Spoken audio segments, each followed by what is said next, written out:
6 a.m. Jesus has been up all night. No sleep.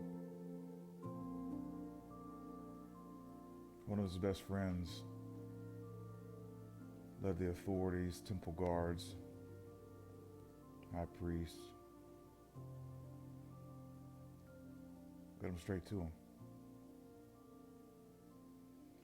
What's odd is Jesus didn't put up much of a fight last night. He had all of his friends there. One of them, Peter, even pulled out a sword to defend Jesus. There were hundreds of soldiers that came to take Jesus. Peter was going to fight them all. Instead, Jesus peacefully goes into the hands of the authorities and begins just the most ridiculous of evenings. He runs through multiple religious trials. What's crazy is the Sanhedrin usually takes so much time to get together. There's like 70 people in this group. It's all the religious leaders, and they all sit on a Supreme Court for religious rulings. And yet they were all assembled ahead of time before the arrest. They all knew it was coming. They ran person after person through, but none of their accusations stuck. They had nothing. They had absolutely nothing.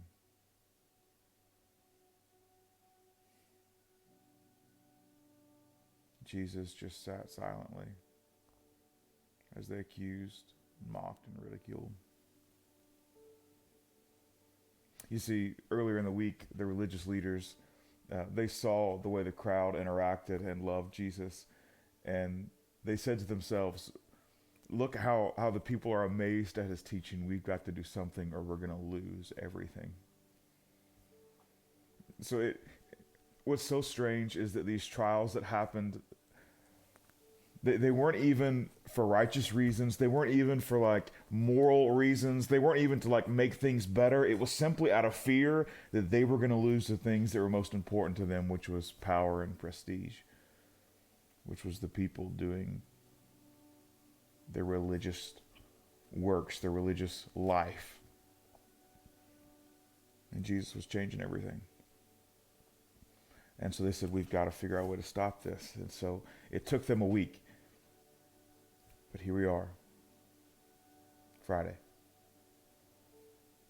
The sun hasn't even come up yet, and Jesus already has been in front of this council. It's so strange. They recognized what they had to do, that they couldn't do it in front of a bunch of people because Jesus, by far, was the most beloved person in the city of Jerusalem. And so there's just no chance. There's no chance that they could get away with arresting him in front of them. And then even putting him on trial. I mean, a mob would have, no, they needed to do this in the cover of night. What they needed was a guilty verdict that the people could wake up to. That as the people got out of their beds this morning, they wanted to make sure Jesus was already guilty. So that when they gathered and said, hey, why did you arrest Jesus? They could say, oh, you mean the convicted criminal? There's a lot you don't know, people. That's what they were hoping. We see the way this trial ended. The book of Matthew, chapter 26. This is the chief priests and the whole Sanhedrin were looking for false evidence against Jesus so they could put him to death. But they did not find any, though many false witnesses came forward. Finally, 2 came forward and declared, this fellow said, I'm able to destroy the temple of God and rebuild it in 3 days. Yeah, that was a big temple. They had no idea Jesus was talking about himself. They had no idea that their witness was adding to his ability to destroy the temple and rebuild it in 3 days. They had no idea that their deception was making this Friday good.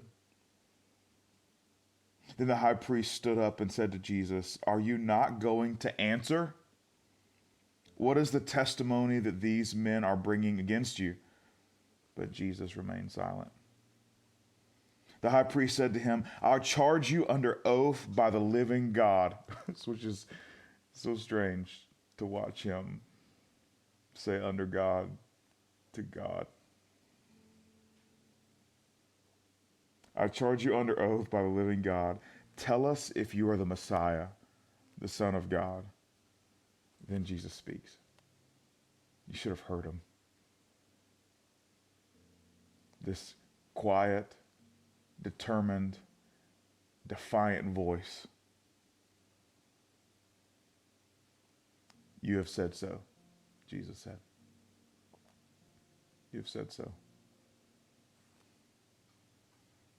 And then Jesus says, "But I say to all of you, from now on you will see the Son of Man sitting at the right hand of the Mighty One and coming on the cloud of heaven." And then they erupted. Then the high priest tore his clothes and said, "He has spoken blasphemy. Why do you need any more witnesses? Look, now you have heard the blasphemy. What do you think?" And then the Sanhedrin answered, "He's worthy of death." Verse 67 says, "They spit in his face, and they struck him with their fists. And then they mocked him by saying, 'Prophesy to us, Messiah. Tell us who hit you.'"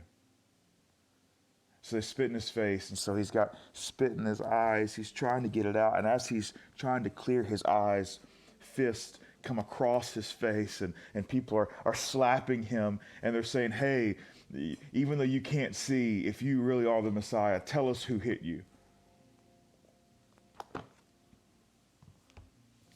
It's 6 a.m. The sun hasn't even come up. Jesus is found guilty.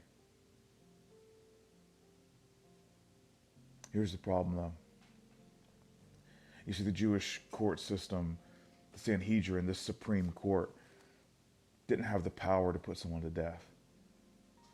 Only Rome could do that. But now they had what they needed to get an audience with the Roman judge. They had a guilty verdict. So Jesus, 6 a.m., found guilty, headed to another trial. This is the first moment of the cross. We'll see you at 8.